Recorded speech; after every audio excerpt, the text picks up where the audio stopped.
सामान्य साथियों, नमस्ते, सत श्री अकाल, आदाब, जोहार, जय भारत, जय संविधान। मैं हूं डॉक्टर जन्मेजय और अभी तक दर्जनों कविताएं काव्य समंदर के सतह पर आप सबके समक्ष प्रस्तुत कर चुका हूं। बहुत सारा प्यार मिला है, बहुत प्रशंसाएं मिली है, बहुत तारीफें मिली है और उत्साहवर्धन तो भर भर के आपने दिया है। इसके लिए मैं आपका बहुत साधुवाद करता हूं, धन्यवाद करता हूं। उन सभी से गुजारिश करता हूं, निवेदन करता हूं कि अभी तक यदि हमारा चैनल काव्य समंदर आपने सब्सक्राइब नहीं किया है तो प्लीज प्लीज प्लीज सब्सक्राइब कर लीजिए और बेल आइकन दबाना ना भूलें, क्योंकि आगे की जो रचना है, आगे की जो प्रस्तुति है, उसके लिए आपको एडवांस में नोटिफिकेशन मिलता चले। जी हाँ साथियों, काव्य समंदर पर कई रंग की कविताएं पहुंचती हैं। हमने एक नई प्रारंभ की है प्रथा, वो ये है बहुजन महानायकों के प्रति श्रद्धांजलि देने की, बहुजन नायकों के जीवन संघर्षों को अपनी रचनाओं के माध्यम से आप तक पहुंचाने की। ये हमारी कोशिश को पंख मिलते हैं जब आपका समर्थन मिलता है, जब आपका प्यार, सहयोग और आशीर्वाद मिलता है। इस कड़ी में हमने झलकारी बाई को, इस कड़ी में हमने सावित्रीबाई फुले को, इस कड़ी में हमने फातिमा को, इस कड़ी में हमने ज्योतिबा फुले को, इस कड़ी में हमने अंबेडकर को, साहू जी महाराज को, हमने कर्पूरी ठाकुर को, कई महान हस्तियों को हमने इसमें शामिल किया है। विशेष करके अंबेडकर पर हम कई रचनाएं कर चुके हैं, जिसकी प्रस्तुति से आप प्रसन्न हुए हैं और आपने हमारा उत्साह बढ़ाया है। आज एक बार पुनः हम अंबेडकर को याद कर रहे हैं, बाबा साहेब डॉक्टर भीमराव को याद कर रहे हैं, हम संविधान निर्माता को याद कर रहे हैं, भारत के प्रथम विधि मंत्री और श्रम मंत्री को याद कर रहे हैं, जो बोधिसत्व है, जिसने 32 डिग्रियां लेकर के भी अपने को बड़ी सरलता और सहजता के साथ जनमानस की सेवा के लिए, बहुजनों की मुक्ति के लिए और दलितों, शोषितों और पिछड़ों की आवाज बनने के लिए तत्पर रहा, जो मुकनायक होते हुए भी लोगों के बीच में ऐसी प्रखरता के साथ उपस्थित रहा, जो भारत की एक पहचान बन गया। जी हाँ, हम बाबा साहेब के प्रति अपना ऋण चुकाना चाहते हैं, हम उनको नमन और वंदन करना चाहते हैं, क्योंकि आज के दिन ही 6 दिसंबर है आज, और आज के दिन ही बाबा साहेब हमसे बिछड़ करके चले गए थे। आज 6 दिसंबर 1956 की वो रात जब बाबा साहेब हमेशा के लिए सो गए, हमारे बीच से चले गए, अपने विचार, अपने वो संघर्ष, अपनी जिंदगी, अपना त्याग, अपना समर्पण सब हमारे बीच में छोड़ गए, हमें सिखा गए जीना, हमें शिक्षा के लिए, हमें संघर्ष और हमें एकजुटता के लिए प्रेरित होकर के चले गए, लेकिन अपनी यादें हमेशा हमेशा हम सबके दिल में छोड़ करके हमसे विदा हो गए।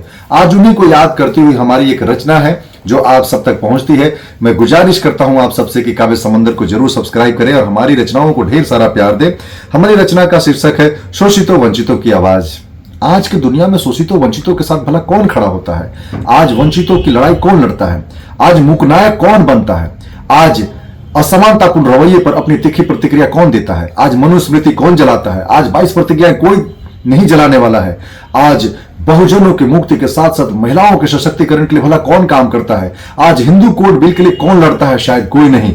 इसीलिए बाबा साहेब सबकी लड़ाई में शामिल एक ऐसे महानायक का नाम है जो सबके चेहरे पर तेज पैदा करते हैं, जो सबको के अंदर आत्म स्वाभिमान जगाते हैं, जो सबके अंदर जो है अपने हक के लिए प्रेरणा बनकर के उभरते हैं।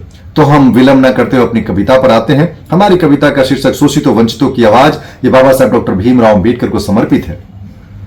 दबे कुचलों की आवाजें मुकनायक बनकर उठाया था। बाबा साहेब ने कई तरीके से वंचितों की लड़ाई लड़ी, लेकिन दबे कुचलों की आवाजें मुकनायक बनकर उठाया था, जिसने दमन की साख मिटाकर समता न्याय की उम्मीद जगाया था, समता न्याय की उम्मीद जगाया था। उसी से दूरी कर गए अपने कई लोग, बाबा साहेब के दिए हुए अधिकार से संपन्न होकर के उनको ही छोड़ करके भाग लिए। तो उनके लिए कहना है कि उन्हीं से दूरी कर गए अपने, धोखा देकर तर गए अपने, स्वार्थ सिद्धि लक्ष्य बनाया, जीते जी सारे मर गए अपने, जीते जी सारे मर गए अपने। सीखो देखकर औरों से देख करके सीखिए, दूसरे लोगों से देख करके सीखने की जरूरत है कि सीखो देखकर औरों से, न्याय के लिए लड़ना, भीख नहीं बटती अधिकारों की, पड़ता है सूली चढ़ना, पड़ता है सूली चढ़ना। रोज हत्या, दमन, अन्याय की कहानी, सरेआम हो रही हकमारी और मनमानी, खामोशी और खौफ क्यों है? सोए हुए कर रहे नादानी, ये समझौता, ये सन्नाटा, हर कोई मौन क्यों है? ये सवाल है बहुत जरूरी, पर किस किस से पूछा जाए? ये सवाल मेरा भी है, ये सवाल उनका भी है, ये सवाल इनका भी है, ये सवाल हर सब का है, हर एक व्यक्ति का, हर एक भारतीय का।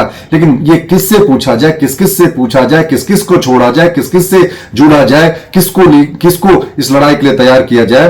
तो रोज हत्या, दमन, अन्याय की कहानी, सरेआम हो रहा हकमारी और मनमानी, खामोशी और खौफ क्यों है? खामोशी और खौफ क्यों है? सोए हुए कर रहे नादानी, ये समझौता, ये सन्नाटा, हर कोई मौन क्यों है? ये सवाल सबका है, ये सवाल है बहुत जरूरी। पर किस किस से पूछा जाए, किस किस पर किया भरोसा जाए, किस किस को साथ लेकर चले, किस किस को छोड़ा जाए, किस किस को जोड़ा जाए, किस किस को तोड़ा जाए, किस किस को अपना कहा जाए, किस किस को पराया माना जाए। ये सारे सवाल तब तक रहेंगे जब तक सामाजिक न्याय न मिल जाए। बाबा साहब डॉक्टर भीमराव अंबेडकर, आपने कभी कहा था कि हमें पढ़े लिखे लोगों ने धोखा दिया। आपने सच कहा था, क्योंकि आपका मानना था कि जिस समाज से 10-20 डॉक्टर, इंजीनियर, लॉयर बन जाएंगे, जिस समाज से ऑफिसर, अधिकारी, पदाधिकारी बन जाएंगे, वो समाज मजबूत बन जाएगा। लेकिन आज भारत की स्थिति ऐसी है कि बहुजन समाज से लाखों करोड़ों की संख्या में डॉक्टर, इंजीनियर, लॉयर सब कुछ बनने के बावजूद भी समाज के आज कई लोग हाशिए पर है, समाज हाशिए पर है। समाज को प्रतिनिधित्व नहीं मिल रहा, मौका नहीं मिल रहा, अवसर नहीं मिल रहा, कई मुश्किल का सामना कर रहा है। अपने ही प्रदेश में कई लोग जो है गोली खा रहे हैं, मारे जा रहे हैं। सामाजिक न्याय के नाम पर उन्हें तारीख पर तारीख, तारीख पर तारीख, तारीख पर तारीख दिया जा रहा है। यही क्या भारत के संविधान के उद्देश्य है? क्या संविधान के उद्देश्यों की पूर्ति ऐसे ही होगी, एकजुटता से होगी?